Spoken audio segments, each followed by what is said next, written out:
Coucou, j'espère que vous allez bien. Écoutez, moi ça va super. Excusez-moi pour ma voix. Au moment où je vous fais cette voix off, je suis un petit peu malade. Comme vous avez pu le comprendre, c'est enfin le départ pour l'Asie. Pour ceux qui savent pas, je pars faire un mois de voyage en Asie et après je m'installe à Hong Kong pour 4 mois puisque je suis étudiante d'échange là-bas. Moi c'est hyper triste, j'ai pas du tout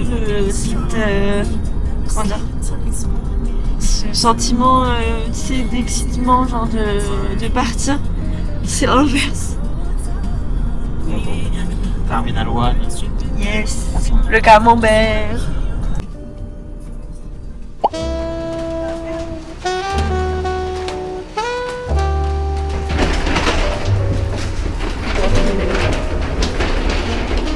Je vous jure que j'ai trop hâte de vous montrer tout ce qu'il se passe parce que j'y suis déjà et je peux vous dire qu'il s'est passé des pures dingueries, positifs comme négatifs, mais justement on est là pour apprendre ensemble. Je suis là pour vous expliquer tout ce qu'il faut pas faire, tout ce qu'il faut faire, ce qui est vraiment cool à voir, ce qui ne vaut pas la peine. Et on va voyager ensemble. Première étape, Munich, en Allemagne. Peut-être que mon allemand va enfin me servir. Commander un petit café ou un petit truc comme ça. On verra.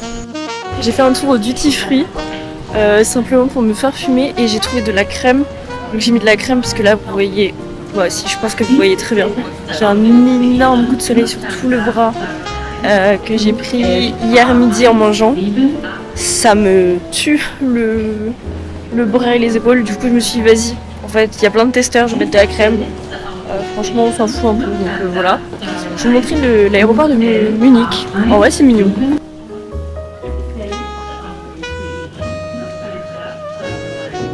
Hallo. Ein Cappuccino, bitte. Auch wir? Ja. Normale. Ja. Bon,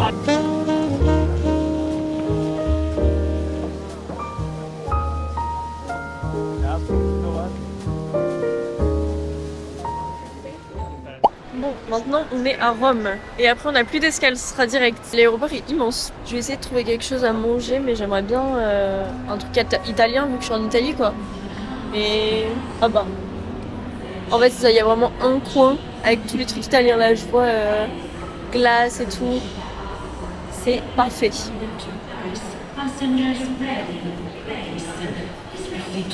Je veux juste pas des sandwichs quoi. J'aimerais bien, je sais pas, des pâtes. Des pâtes, c'est très bien. J'ai pas envie de glace. Mais par contre, j'ai très envie de pâtes. Pizza, à mon avis, ça va coûter une blinde, genre 20 balles la petite pizza napolitaine. Non merci. Alors que normalement en Italie, ça coûte 8 €. Donc, à voir.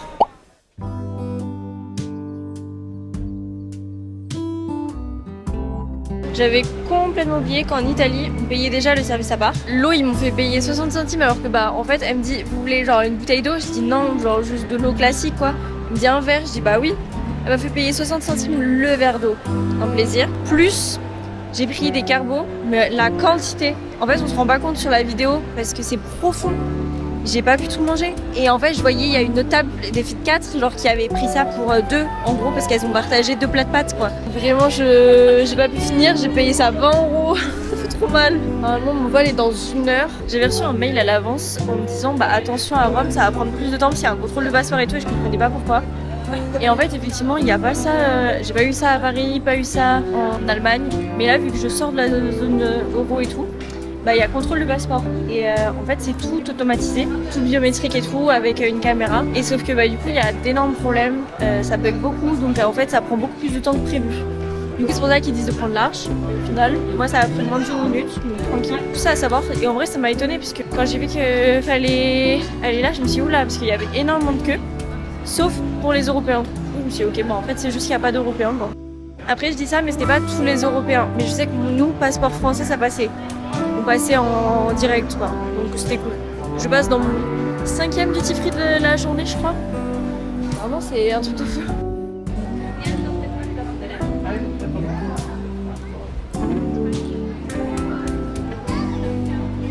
Un truc que j'ai remarqué aussi ici, il y a que des magasins de luxe. J'ai pas vu autre chose, franchement que des magasins de luxe. C'est parti pour le dernier vol. Je passe les yeux, j'en peux plus, je suis fatiguée. Mais c'est trop bizarre, on n'était que 3 avec le numéro 4 d'embarquement. On verra. Les billes. Wow.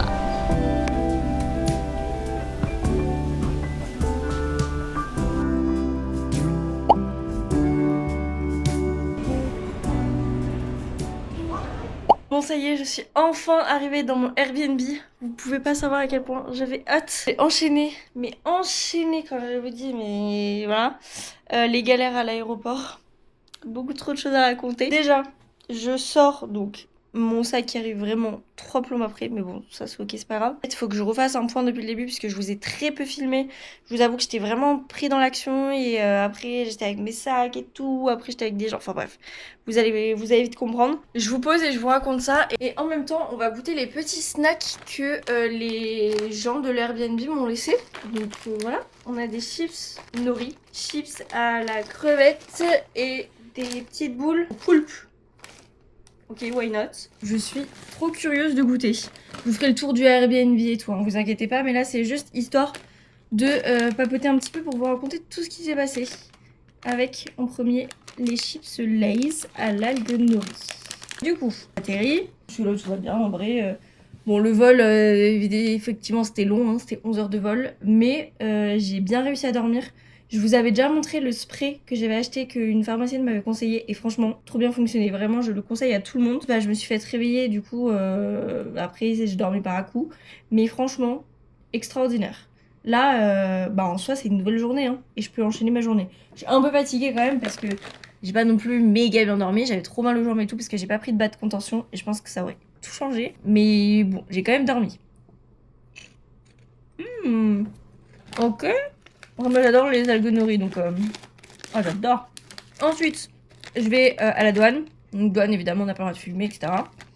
J'ai pas compris parce qu'en gros en Thaïlande faut faire un... Comment ça s'appelle?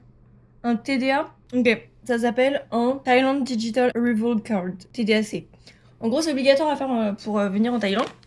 C'est gratuit et tout mais c'est obligatoire. Et en fait c'est un QR code. Mais j'ai pas eu besoin de le montrer, c'est ça qui est trop bizarre. Donc je sais pas. J'ai juste donné mon passeport, fait les empreintes, parce que eux ils font des empreintes, et c'est tout. La dame elle parle pas, ou le monsieur, enfin personne te parle. C'est vraiment... Et voilà, et après tu repars. En plus les instructions, du coup, ça détecte ton passeport, donc les instructions pour poser les doigts, machin et tout, c'était en français. Ensuite vient le moment de récupérer la valise, enfin mon sac du coup. J'ai attendu mes 4 ans, j'étais KO, mais bon c'est pas grave. Ensuite j'essaye de me repérer un petit peu. Je savais... J'avais vu un TikTok, je savais où est-ce qu'il fallait que j'aille récupérer du cash. Donc je file à cet endroit-là. Je dis à la meuf, je monte mon convertisseur, je dis à la meuf, en gros, je veux tant de bahts, genre 4000 bahts, un truc comme ça. Elle comprend pas. Je dis mais comment ça, elle comprend pas? Je dis je veux passer de 120 € à ça. Elle me dit mais il me faut machin. Je comprends pas ce qu'elle me dit. Moi je lui passe ma carte bleue. Et non, le mec, un américain je pense ou un anglais à côté, il me dit non il te faut des euros. J'étais en mode, comment ça il me faut des euros? Il me dit, oui, il faut d'abord retirer des euros pour après qu'il te les change en bahts. J'ai pas compris. J'ai pas compris. Et la meuf, elle me dit d'aller à l'ATM, donc je vais à l'ATM. Mais l'ATM, il me propose que de retirer des bahts. Du coup, j'ai retiré des bahts. Mais avec un taux moins avantageux. Donc, j'ai pas compris. Pareil, je me dis, mais le mec à côté de moi, il avait des billets de 50 €. Mais il en avait genre 50. C'était vraiment n'importe quoi. Déjà, ça, grosse galère. Je reçois un petit message comme ça qui me dit vous avez dépassé de 50 € votre forfait internet à l'étranger. Mais comment ça? Je viens d'atterrir en Thaïlande. Je n'ai pas utilisé mon forfait. Mon forfait, je l'ai utilisé en Allemagne et en Italie. Là où j'ai le droit, puisque c'est l'Europe, à ce que je sache. Et là, on me dit que je dépasse de 50 €. Donc, faut que je règle ça, parce que 50 € là, ça pique. Donc, faut que je vois. Sauf que du coup, en fait, j'ai atterri ma eSIM. Je sais pas pourquoi ça marchait pas. Du coup, j'étais à l'aéroport, j'avais pas de wifi, rien. Je savais pas où aller, je savais pas quoi faire.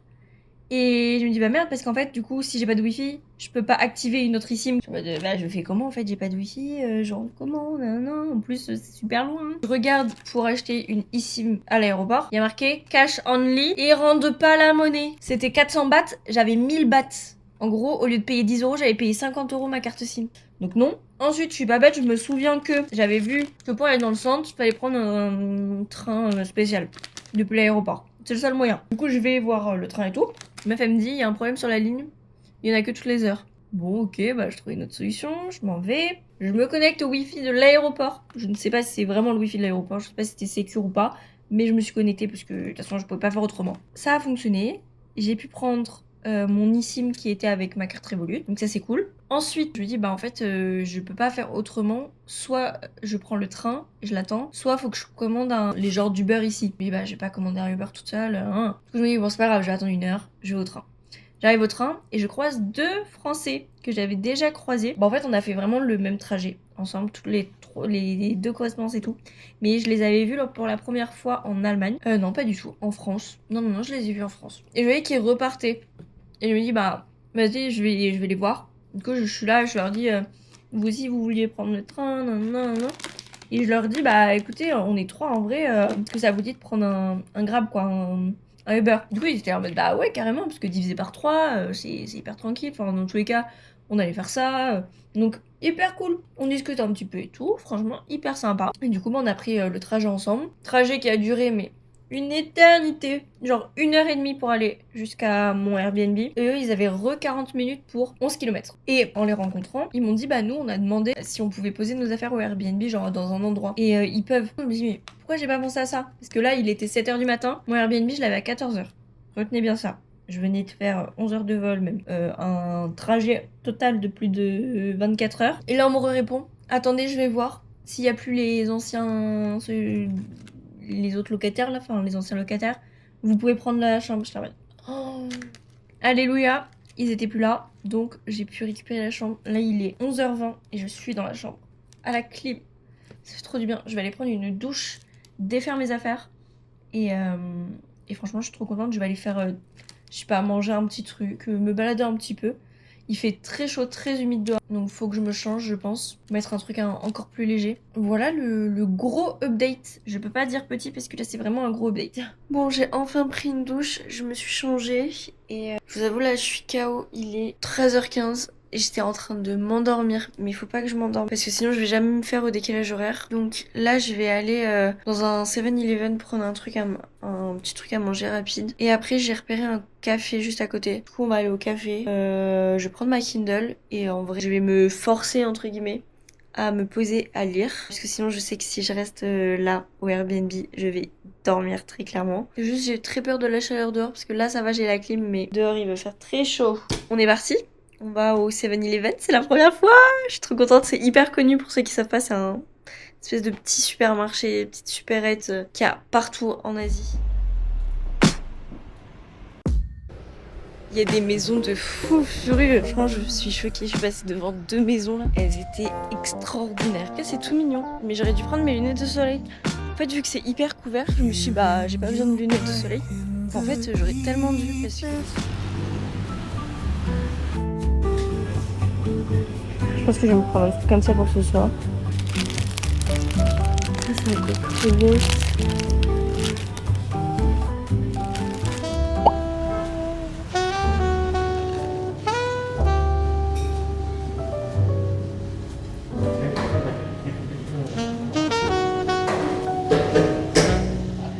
Au final, je pensais pas, mais j'ai l'impression que, enfin même c'est sûr, j'ai encore plus du mal à filmer ici parce que, c'est pas, je découvre et je connais tellement pas la culture et tout que ça me fait bizarre, j'ai l'impression d'être hyper regardée. Par contre, c'est un truc de fou. Je l'ai remarqué là juste en une journée. Et je pense que c'est pour ça que ça me gêne de filmer. C'est que, en fait, les gens se gênent pas pour te fixer. Et du coup, moi, ça me met trop mal à l'aise. Alors qu'en vrai, normalement, ça devrait avoir encore moins d'impact que si jamais je me faisais juger par des gens en France, quoi. Faut vraiment que j'arrive à passer au-delà. Pareil, parler anglais.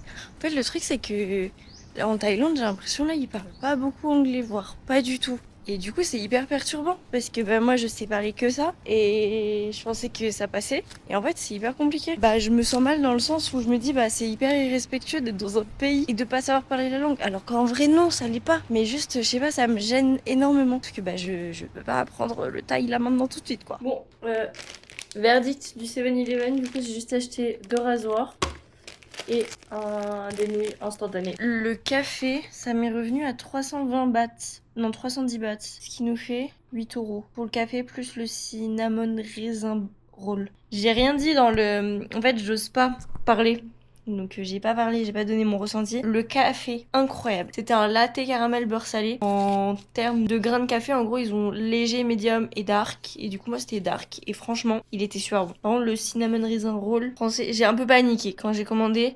Je voulais un truc à manger, il y avait rien de waouh. Du coup, j'ai pris ça, mais conseille pas forcément quand on vient de France, quoi. Et sinon, juste le café en tant que tel, il coûtait 4,40 €. C'est rien par rapport à chez nous, quoi. Là, en fait, je le sens, je suis vraiment perdue, je suis paumée. Et du coup, j'ai fait n'importe quoi. Faut que je me ressaisisse et que je commande mes activités là. Ça y est, je vais payer les activités. Bon, je vous fais le topo pour ce soir entre guillemets. Aujourd'hui, vous l'avez bien compris, sortir, parler, commander à manger dans la rue, etc. C'est pas mon truc aujourd'hui. On fera mieux demain, mais là je suis KO. J'avais acheté au 7-Eleven d'en bas des nouilles instantanées, mais en fait je me suis dit, mais attends, comment tu peux peut-être commander à manger et on va regarder les prix. Et je vois quoi? Pas de taille à 2 €. Alors là, laissez-moi vous dire que je ne vais pas m'en priver. Donc ce soir, ça va être mon premier pas de taille. Et je cherche un peu un dessert, pas trop cher. Je voulais un mango sticky rice, mais c'est un peu cher, je trouve. Je pense que je trouverai moins cher au marché. J'étais obligée de payer des frais de livraison, alors que pour mon pas de taille, non. Et je voulais vous montrer à quoi ça ressemblait de commander en Thaïlande. Et à mon avis, c'est un peu comme ça dans toute l'Asie. Si vous êtes habitué à Uber Eats, vous allez tout de suite comprendre mon point. Où est-ce que je veux en venir? Regardez-moi ces photos. Mais non. Ces photos faites main, pas retouchées. Moi, ça, c'est le genre d'enseigne. Il y a ça en France sur Uber Eats. Je n'y touche pas. Et là, ben... Bon, donc j'ai reçu mes 2 commandes. C'est très lourd, les deux. Et très original. Je m'attends pas à ça quand je reçois une commande. Déjà des baguettes. Ensuite, donc ça c'est le plat. Les assaisonnements. Enfin genre, je crois que c'est de la cébette, des pousses de soja et une moitié de citron vert dans un sachet, comme ça. Voilà, pourquoi pas. On a un sachet d'épices et de sel. Ah non, de sucre. Du chili et du sucre. Ok. Pourquoi je mets du... On a un deuxième sachet et ça... Mais attendez. Ah oui, ok. En gros, quand j'ai passé commande, il me demandait si je voulais que ce soit genre dans du papier ou dans un truc où je devais payer plus. J'ai dit bah dans du papier. Mais j'ai pas capté ce que ça voulait dire. En fait, mon plat là, il est vraiment dans du papier. Mais c'est un plat. Il faut que j'aille chercher une assiette. Bon, j'ai pris une assiette. Du coup, je vais essayer de mettre ça dedans sans en mettre partout. Mais du coup, mon plat est vraiment dans du papier. Par contre, c'est gros, c'est chaud. Ah si, ça va, en vrai, c'est bien emballé. C'est quoi cette quantité? Voilà, le pas de taille avec des crevettes. Alors, je comprends pas. Il y en a qui sont décortiquées, il y en a qui le sont pas. Ah non, c'est juste que... Non, elles le sont pas. Ok, il faut que je décortique les crevettes moi-même. Et j'avais le choix entre 2 types de pâtes différentes. Des glaces pasta, je sais plus quoi. Mais du coup, moi, j'ai pris les glaces. C'est des... transparentes quoi. Et ensuite, on a 2 desserts parce que sinon je payais une taxe de commande trop petite. Du coup, je me suis dit, oh allez, c'est pas grave, je ferai réchauffer pour demain matin. Alors, j'espère que je vais aimer, mais ça sent très bon. Ça sent la noix de coco pour tout vous dire. C'est servi dans une feuille de bananier. Voilà. Non, en fait, je sais pas comment expliquer ce que c'est. Et j'ai la même chose. Ça doit être les classiques noix de coco. Et ça, c'est patate. Ah non. C'est les deux mêmes. Normalement, il y en a un patate douce violette, un truc comme ça. Bon, on va goûter tout ça. Écoute.